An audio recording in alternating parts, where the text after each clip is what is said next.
Halo teman-teman, nama saya Natasha dari kelas 7-4, absen 25. Hari ini saya akan menceritakan seri cerita rakyat Kalimantan Selatan. Di buku ini ada 9 cerita. Cerita pertama adalah Legenda Pulau Kambang. Cerita ini berceritakan tentang seorang patih bernama Datuk Pujung. Suatu hari, ada perahu dari Cina tiba di Sungai Barito yang bermaksud untuk menguasai negeri ini. Datuk Pujung memberikan persyaratan bahwa mereka harus menarik dan memotong pohon ulin menjadi 2. Jika mereka tidak mampu, mereka harus pergi dari negeri ini. Namun, usaha para prajurit Cina sia-sia. Lalu, Datuk Pujung mengambil dan memotong pohon ulin menjadi 2. Melihat hal itu, pasukan Cina merasa marah dan akan membalas dendam Datuk Pujung. Lalu mereka kembali ke perahunya mereka. Datuk Pujung melempar pohon ulin ke perahu. Perahu itu tenggelam dan para prajurit juga ikut tenggelam. Lama-kelamaan perahu itu menjadi pulau. Cerita kedua adalah legenda Dewi Luwing Indung Bunga. Pada zaman dahulu, ada perkampungan yang penduduknya senang menebang pohon sembarangan, bertengkar, dan berfoya-foya. Beberapa tahun kemudian, daerah itu terkena kekeringan. Pemimpin perkampungannya, Datuk Beritu Tahun, berdoa dan bermimpi bahwa perkampungannya dapat kembali jika ada gadis yang rela berkorban. Namun, saat Datuk Beritu Tahun menceritakannya kepada warganya, tidak ada gadis yang mau. Keesokan harinya, ada seorang gadis yang bernama Dewi Luwing yang rela berkorban. Dewi Luwing berdoa. Setelah berdoa, ia kemudian meninggal. Setelah ia meninggal, hujan pun turun dan negeri kembali damai. Cerita ketiga adalah Gunung Batu Bini dan Batu Laki. Di sebuah desa, tinggallah anak laki bernama Angwi dan ibunya bernama Diang Insun. Mereka hidup dalam kemiskinan. Suatu ketika, ada sebuah kapal yang datang ke daerah mereka. Pemilik kapal itu adalah orang yang kaya. Angwi menjual rotan kepada pemilik kapal. Karena rotannya sangat baik, Angwi diajak berlayar oleh pemilik kapal. Angwi menjawab bahwa ia harus meminta izin kepada ibunya. Ibunya mengizinkan Angwi berlayar dengan pemilik kapal itu. Karena saking baiknya ia berlayar dengan pemilik kapal itu, pemilik kapalnya menginginkan Angwi menikah dengan putrinya pemilik. Suatu hari, ia mengingat ibunya kembali.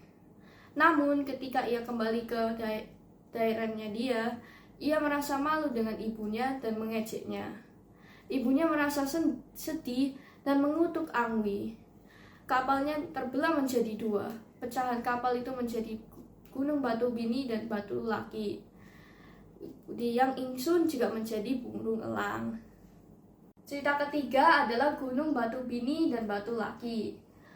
Di sebuah desa, tinggallah anak laki bernama Angwi dan ibunya bernama Diang Insun.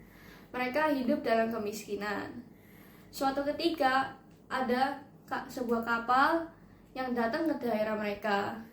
Pemilik kapal itu adalah orang yang kaya. Angwi menjual rotan kepada pemilik kapal.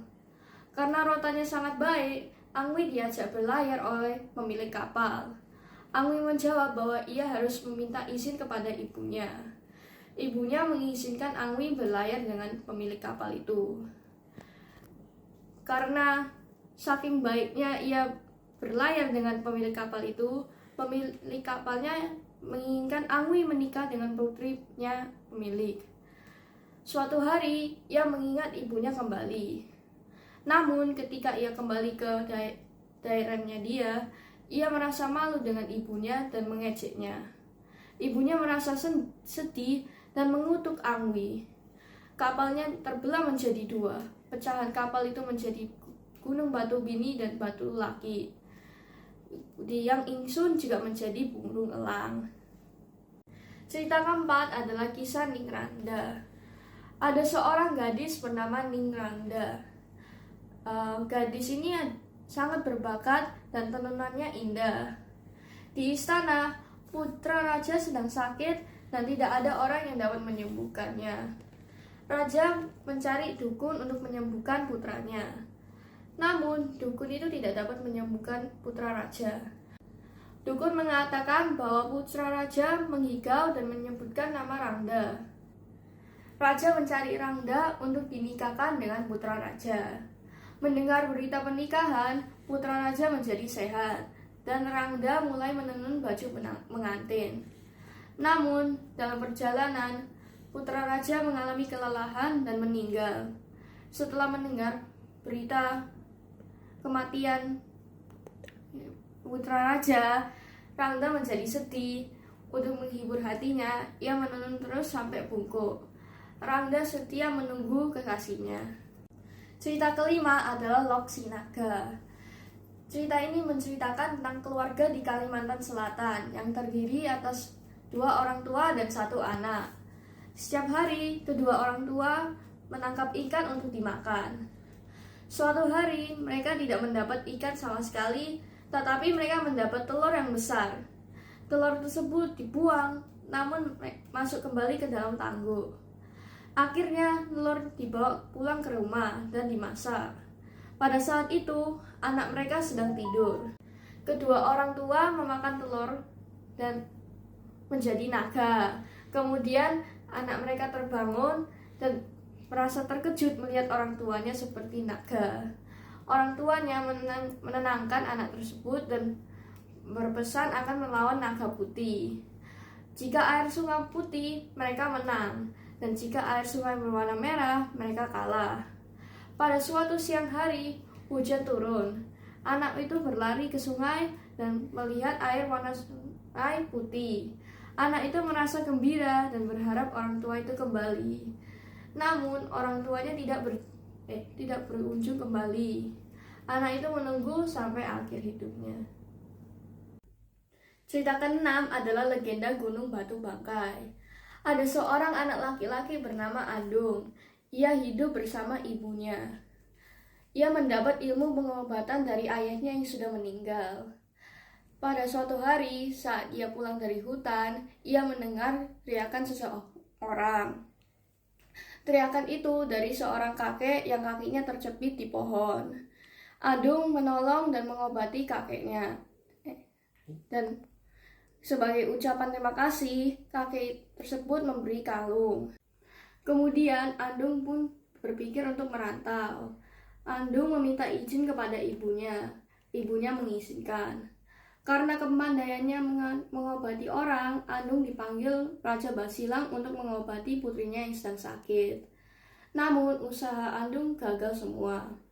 Ia menggunakan kalung yang diberikan oleh kakek tersebut, lalu mencelupkannya ke air, lalu dipercikan ke mulut putri. Putri pun sembuh, dan raja menikahkan putrinya dengan Andung. Saat pulang kampung, ibunya memanggil namanya. Namun, Andung membentak ibunya. Ibunya berdoa kepada Tuhan agar Andung dihukum. Kemudian tubuh Andung menjadi gunung batu. Cerita ketujuh adalah Putri Junjung Bule. Ada suatu kerajaan yang dipimpin oleh kakak beradik Raja Patmaraga dan Raja Sukmaraga. Mereka hidup bijaksana dan adil, namun mereka tidak punya keturunan. Mereka berdoa untuk mendapat keturunan. Akhirnya, doa Raja Sukmaraga terkabul dan istrinya hamil putra kembar. Namun, Raja Patmaraga merasa iri. Ia berdoa kembali di Candi Agung, tetapi ia tidak mendapat petunjuk apa-apa dan merasa putus asa dan hendak kembali ke kerajaannya. Dalam perjalanan pulang, saat beristirahat di sebuah sungai, ia mendengar tangisan bayi dan menghampirinya. Kemudian ia menemukan bayi perempuan di atas buli. Cerita ke-8 adalah asal-usul burung punai. Ada seorang pemuda bernama Andin. Ia sering berpindah-pindah desa. Ia akhirnya sampai di desa Pakandalam. Dan karena keindahannya, ia menetap di situ. Andin bekerja sebagai pemalut burung. Dan karena kepintarannya, penduduk setempat memanggilnya Datu Pulut. Suatu hari, saat memalut burung, hujan pun turun. Ia berteduh di sebuah pepohonan. Pada saat itu, ia melihat 7 bidadari turun dari langit. Ia terpesona oleh bidadari yang memakai selendang jingga dan mengambil selendang jingga tersebut. Bidadari tersebut kebingungan dan mencari selendang jingganya, namun tidak dapat ditemukan, dan bidadari tersebut tidak dapat kembali ke kayangan. Datu Pulut berpura-pura menjadi kasihan dan membawa pulang ke rumahnya. Ia pun menikah dengan bidadari tersebut dan mempunyai anak. Suatu hari, bidadari tersebut menemukan selendangnya di putu dan meninggalkan Datu Pulut dengan anaknya. Ia berpesan agar membuat ayunan di pohon berunai jika anaknya menangis. Ia juga berpesan agar Datu Pulut tidak mendekatinya saat ia sedang menyusui anaknya. Tetapi karena rindu istrinya, Datu Pulut mendekati istrinya dan istrinya pun menjadi burung punai. Cerita ke-9 adalah hikayat Sajian dan Ikan Toda. Ada seorang bernama Datu Mabrur yang bertapa di antara Selat Laut dan Selat Makassar. Di akhir pertapaannya, ia diserang oleh ikan toda. Namun, Datu Mabrur mengalahkannya. Ia bertanya kenapa ikan tersebut menyerangnya. Ikan toda tersebut mengaku bahwa ia raja di laut dan tapa Datu Mabrur mengganggu kedamaian di laut. Akibat dari perlawanan itu, Raja Ikan Toda terluka parah dan meminta Datu Mabrur mengobatinya. Datu Mabrur setuju mengobati dan ia juga menceritakan maksud dan tujuan pertapaannya. Raja Ikan Toda setuju untuk mengabulkan permintaan Datu Mabrur. Pada tengah malam, ada suara gemuruh dari dasar laut. Jutaan ikan mendorong membentuknya daratan baru. Datu Mabrur merasa bersyukur dan menamai daratan itu Pulau Halimun. Itulah 9 cerita yang ada di seri cerita rakyat Kalimantan Selatan. Terima kasih.